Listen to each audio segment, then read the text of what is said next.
I want to go back to something you said earlier because I know a lot of people will hear you say, "Well, Candace, you're speaking a lot about the black family, but then you married a white man." Yeah, Dr. Umar would have a huge problem with that. Okay, I would love to talk to him more about that because I mean, it's always very interesting to me to hear this paradox of black people who will make an argument that the system is racist, and then also make an argument like this, which is essentially making an argument for the Supreme Court to revisit Virginia versus Love and basically say that black Americans and white Americans shouldn't be marrying. I think the greatest thing ever is when people come together on the basis of who they love and get married. For me personally, I never thought of my husband as a race. It's just very interesting to me that see people go, she's married to a white man. When I look at my kids, I'm not like, oh, my kids are mixed. I married the person that it made the most sense for me to marry. I have a mind that is just, if you even knew half the things that I'm thinking about, the stuff that I'm reading, just go, go, go, go, go all the time. It's difficult for me to find. It was difficult for me to find a partner that was a challenge to me. The challenge that I needed, whether you want to say like an academic challenge, whatever it is, with my same interests. It just was. What you will know, a lot of times people think that when people come together, it's because of how they look. Actually, I actually read this in a Thomas Sowell book, or maybe it was a Shelby Steele book.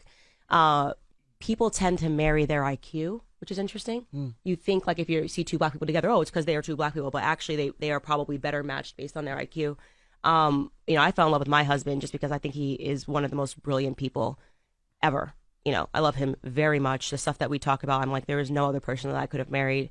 We have 3 beautiful children who are growing up in an environment that I am just so happy that I was able to, what every parent wants, to give your children better than you had, and that's all I can say. I'm just the luckiest person in the entire world. How is he gonna feel about you not finding him attractive and just liking him for his mind? What do Oh you, my God. he got the smear already ready for the journalists that are listening. Candace says her husband is not.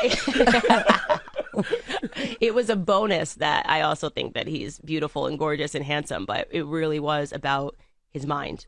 I know I married the right person, and I want every person to never allow like race to be a barrier to you finding love. That is so foolish. That will stop you. And by the way, there's this.